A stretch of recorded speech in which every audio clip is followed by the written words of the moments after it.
Robert Fox is a London Evening Standard defense editor. Welcome to our program, Mr. Fox. Hello, good evening, or good afternoon, really, from London. Yes, must be evening with you. US President Donald Trump is very disappointed with Vladimir Putin. He says that Putin doesn't want to end the war. Moreover, US President Trump has told Senator Lindsey Graham that the bill on sanctions against Russia should move forward in the Congress. Do you feel that the tide is starting to turn against Vladimir Putin? Yes, but be careful, because Trump is frankly all over the place, because Putin is not playing his game. Trump is all about the art of a deal. He wants to talk with Putin. Putin, it's very interesting, has moved away from face-to-face conversation, a meeting like in the first Trump presidency in Helsinki, that kind of thing. And it's very odd to trace, really, in his own psychodrama, how Putin is cut off in his own world. And I think that is beginning to get through to Trump. Trump is getting no traction with Putin. And Trump likes to win in his arguments, and I think that this is really annoying him. But against that, you have to take the way the tide of MAGA, Make America Great Again movement, which is based on high-octane emotion, not very much reason, is aiming, we should not help Ukraine because it's not in American interest. It's very narrow. It's tremendously in America's interest to help Ukraine, by the way, from a practical, principled and geopolitical point of view, particularly as China seems to be more open in its commitment to the war effort of Moscow. Just to finish this, of course, that I think that that there's got to be a reconciliation between Trump's position, Haxet, J.D. Vance, Tucker Carlson, and they all seem to be saying different things. And I think, funnily enough, that is where you're probably right. The tide is turning again, because the outright isolationism of those people like Steve Bannon, for example, don't get involved in anything, is just not tenable for America. And I think there is opinion in Congress now beginning to support a more internationalist opinion. And of course, we don't really know what the hardcore of the armed services and the hardcore of the intelligence services are saying. And whatever they're saying, I don't think they're supporting the MAGA total isolationist, in modern terms, if it's possible, total isolationist position. Let's also cover recent developments with Russia and Russia's war effort. The deputy head of the Russian Navy, Major General Gudko, has been killed along with other Russia's high-rank officers in a Ukrainian missile attack in Russia's Kursk region with a US-made HIMARS missile. Does this put even more pressure on Vladimir Putin and his war effort, as well as high casualties on the ground? Yeah. I doubt it. This is the extraordinary thing, is that Putin is behaving as if he was Joseph Stalin and can afford, to follow the bloody tactics of Marshal Zhukov, where, that you'll sacrifice anything to cover that bit of ground. And the losses, I don't know when they become unsustainable, but they look very, very odd in Russia. They've gone over 1 million by, this is American and British calculations, which are not bad, that they've gone over 1 million battlefield casualties since February 2022. But that is people taken off the battlefield, killed, injured, seriously wounded, missing, and prisoners of war. That is a very high price. And the way that they're pushing in their summer offensive, and as you and I know, and the audience know, they're really pushing in this summer offensive, can they afford to take much more of it? Putin is saying yes. And I think this is the thing that's really shocked Trump, is that Putin, and there's a parallel in Israel with Netanyahu. Putin stays in power by keeping the war going. And that is absolutely clear. And if he gets thwarted in Ukraine, it looks as if he's up to a lot of other things. We've seen it in Georgia most recently, but also in other parts of the Baltics. I think the Baltic countries, the Baltic NATO allies, particularly Finland, Sweden, Poland, Norway, they are out, of course, the three Baltic countries, bordering Belarus and Russia, by Estonia, Latvia, Lithuania. They are very, very wary of what Putin is up to. And Putin just seems to be in a perpetual war mode at the moment. Now, that, I think, has really surprised Trump. Also, it's interesting that in our previous interview, you said that Russia would be able to wage war against Ukraine for a few months. But do you still believe in that Russia will be able to sustain this war only for a few months right now? Well, they are making technological advances. The other thing that they're doing is, as we noted, I think the use of one-way drones, a lot of dummy drones, and now ballistic missiles. It's very interesting to watch Russia's relationship with Iran, where Putin has actually pushed away Iran after the latest involvement, Israel-Iran, the so-called 12 days that really culminated with Midnight Hammer, the attack on Natanz and Fordo and Isfahan. But Fordo and Natanz were the ones that Iran was clearly asking Russia for help. And Putin seems to have said no, and then said extraordinary, but interesting and probably factually correct. There are 2 million Russian speakers in Israel. Most of them claim to be Israeli citizens. So there is this peculiar thing that he now thinks he's got sufficient production. And I think he is suggesting support from China that he can keep this going now for some time. But the issues, partly of which I can get sight of, partly of which I can't, are logistics, manpower, replacements, fuel. Because where the battlefield changes all the time is how rightly the Ukrainian command is concentrating on the depth battle, getting behind the lines, getting at logistics, screwing that up, done an awful lot of damage to Russian railways.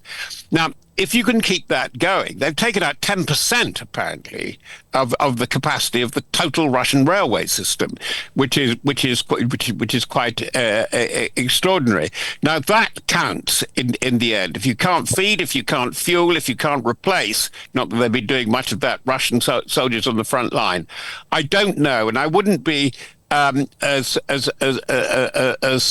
positive as I was in our last conversation about where we get the tipping point as to what happens.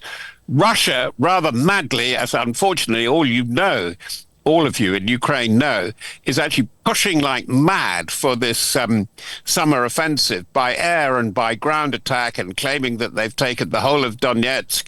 And it is really, I can't see them being able to do that at this tempo through the winter into the spring and into yet another campaign next year in 2026. So I do think that we are coming to a decision point somewhere, but I fear it's not in the early summer. I think it'll probably be in the very late summer and in the autumn.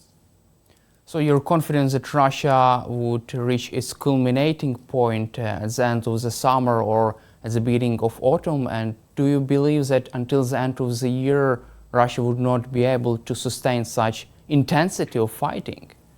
Yes, I suspect that, because I think that the Western alliance, and you see bits of it, and you see it in my country particularly, they're very, very wary and increasingly focused on the synergy between China and Russia, and perhaps we can go into that into some detail. And I think there will be some common interest, and this is where NATO will come together, whereas it's articulated. There are different agendas among different members, as you and I and the audience very well know at the moment. But I think there will be a coming together, and I think that, as we have heard, even just now from Trump, not necessarily in terms of arms and resupplying, but certainly I think sanctions, that they really do want to hurt Russia, particularly with things I would suspect like the Shadow Fleet, the ghost tankers. The Brits, for example, have really upped the effort. They're watching it all the time. They're sending Royal Navy ships out to watch these. Now, a lot of the ghost ships are escorted by Russian naval surface units, surface ships. So I think watch there. And this is where I think the navies of Europe, or the naval thinking, the maritime naval thinking of Europe, not least Britain, is really strongly behind Ukraine. And so far, they've shown quite considerable ingenuity, which has surprised the Russians. And the Russians are not doing well in the maritime sphere.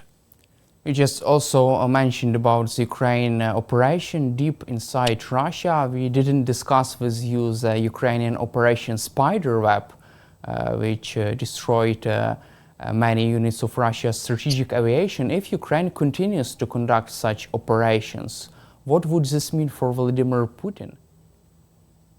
I think it's going to be something different next time. I'm not hinting at it because I think that was the terribly clever thing about Spiderweb. Spiderweb, they did it. It was a success. They advertised it. They advertised the methodology, which spooked everybody. And, it shut down road haulage networks for a long time. That was really clever.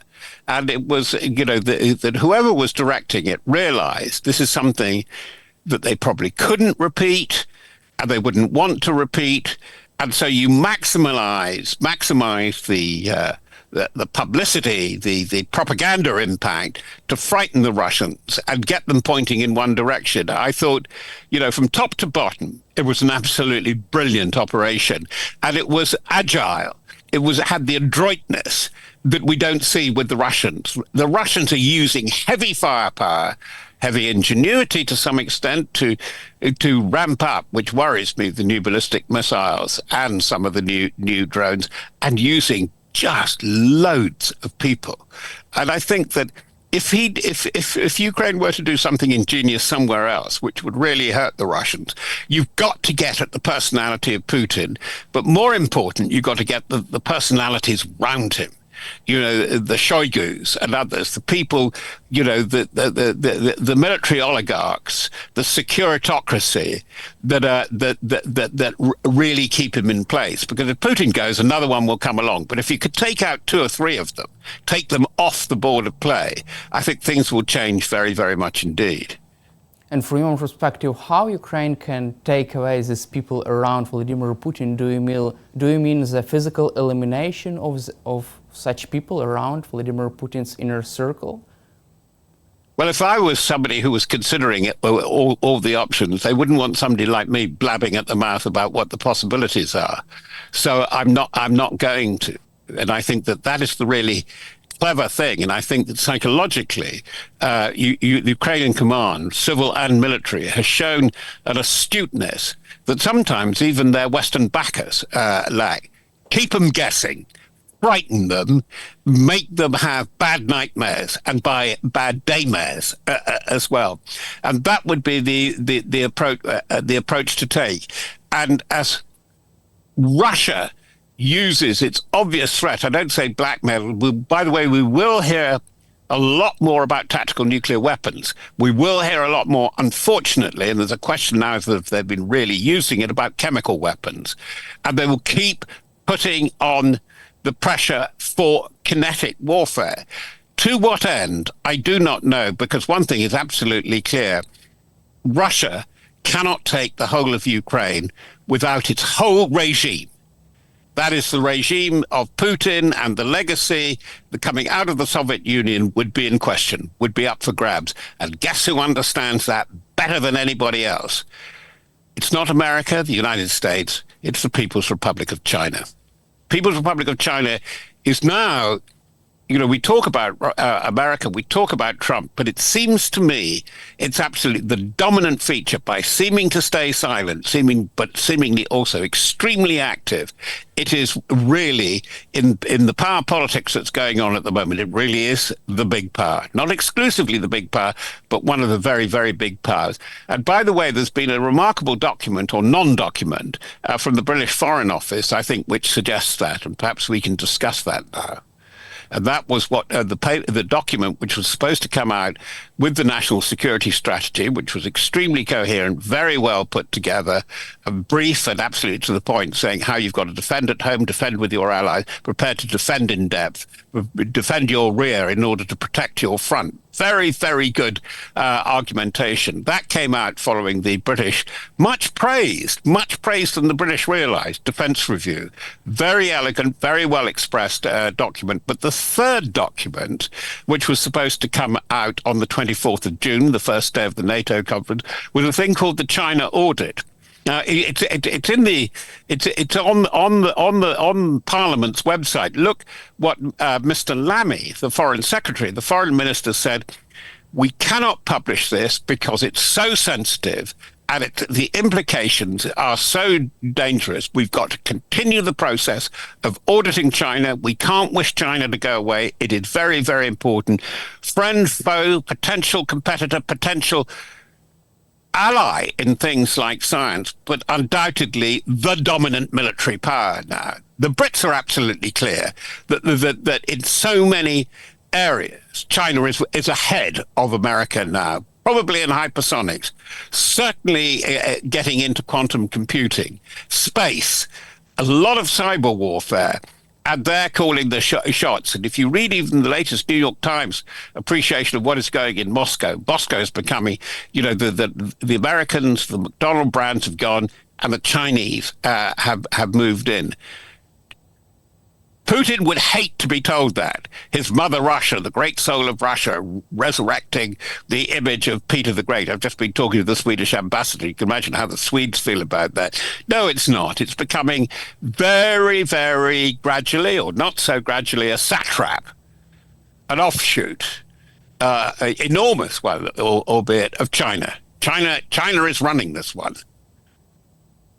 Just mentioned about China, and I should cover this topic with you right now, because Chinese Foreign Minister Wang Yi told the European Union top diplomat this Wednesday that China does not want to see a Russian loss in Ukraine because it fears that the US would then shift its focus to China, according to the South China Morning Post.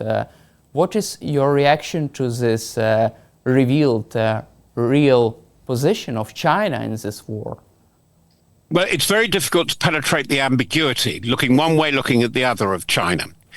And I think I do look at what Lammy said, and Lammy said the Brits, with a long history in China, are just not good enough. We don't have enough Mandarin speakers in our intelligence and foreign services. We've really got to understand China is weighing up the odds at the moment, and this is absolutely clear. And they're weighing up the odds, not in the wake of what's going on or in relation necessarily directly to what is going on in Ukraine. It's what happened in Iran. They're looking at the success or otherwise of America with its with its bunker-busting bombs against a complex enemy like Iran, the very real threat, although a lot of its missiles, a lot of its firepower was reduced by Israel, they could still get through. And the question is, as you know what I'm going to say next, does this bring the option of China using a military operation to retake Taiwan closer, more likely, or does it make it more remote, or will they do it by other means? That is a very, very big question now. And that's, I know, what the American military are having to think. I wonder whether they can concentrate the mind of their commander-in-chief, which seems, sorry, to be quite... I hope I'm being quite factual. The mind of the commander-in-chief of the USA seems to be absolutely all over the place, particularly if you analyze his language. Let's cover also our breaking news right now.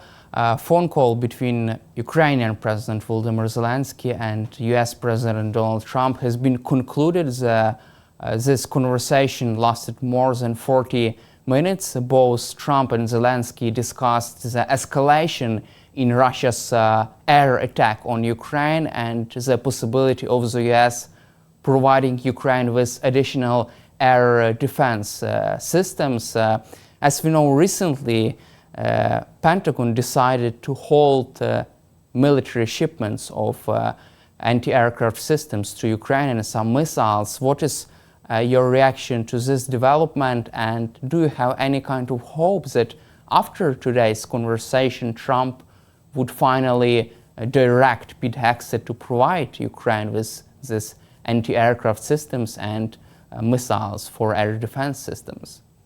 Well, air defense systems are absolutely essential, and the medium to long term imperative for Ukraine is it's got to develop its own air defense systems along with the Europeans. That has to be done. I think it is starting now. The Anglo-Ukrainian drone production is getting underway, and a lot of British effort, and thank goodness the British are not trying to do it in Britain. They're trying to do it in the region and in Ukraine itself. Put that away. Your question was absolutely very precise, because you said the Pentagon, Pete Hegseth. Hegseth seems to be running his own campaign, almost in spite of Trump, because Trump doesn't like violence, he doesn't like long wars, he doesn't like, they would acknowledge that China doesn't want Russia to be defeated. China wants that not to help the world, it wants it to help China. And I think that this is where Europe really does come into the argument, and I won't divert into that because I want to answer your question. Hegseth himself has stopped shipments, I think, on his orders to Ukraine. I think this is the 5th time. I may be corrected on that. And it looks as if he and Elbridge Colby, his number 2, who is highly ideological in MAGA, and then we get behind them Bannon and the family of Tucker Carlson and his son, who are involved in this. Now, are they running their own private MAGA policy? It's beginning to look like it, and I think that that's where there's hope. Because remember, it's not people like Tulsi Gabbard. Get it out of politics. I wonder what the serious military advice is. And I think Trump is more and more beginning to listen to his military advisors.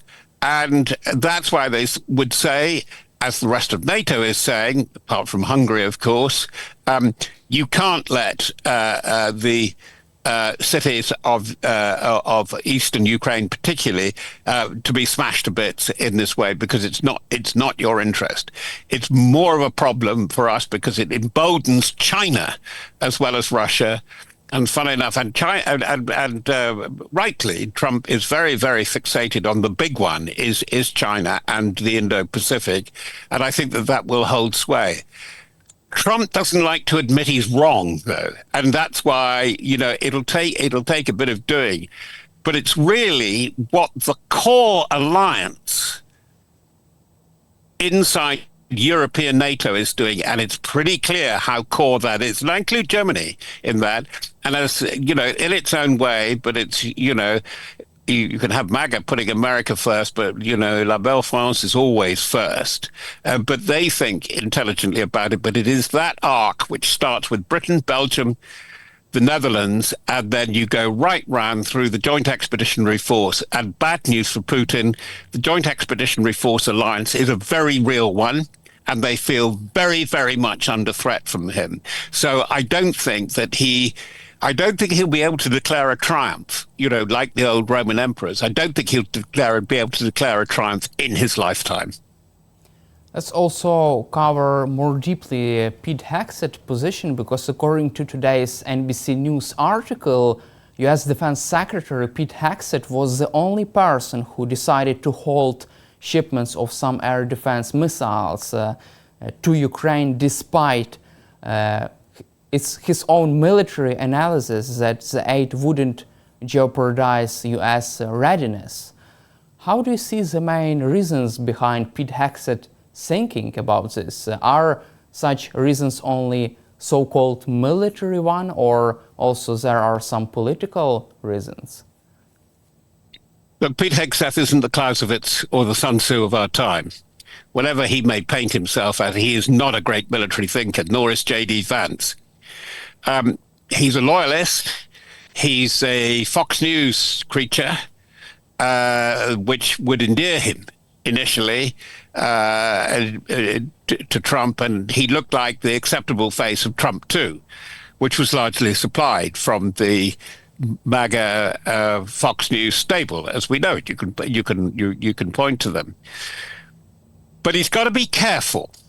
If Hegseth is seen really to belong to the camp of, say, Steve Bannon and Tucker Carlson and Marjorie Taylor Greene, who's against everything as far as I can make out, that would annoy Trump.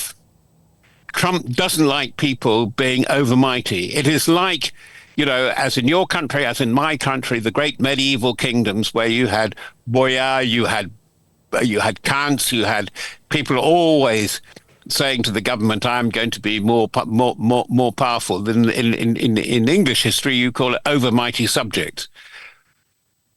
Hegseth is looking now. The poppy is too tall, like an overmighty subject of MAGA, and that's why I think he's got to be careful. And I think Trump is, and he will be informed, and he'll be informed by the Trump family, which we see more and more. The boys, they are more and more important.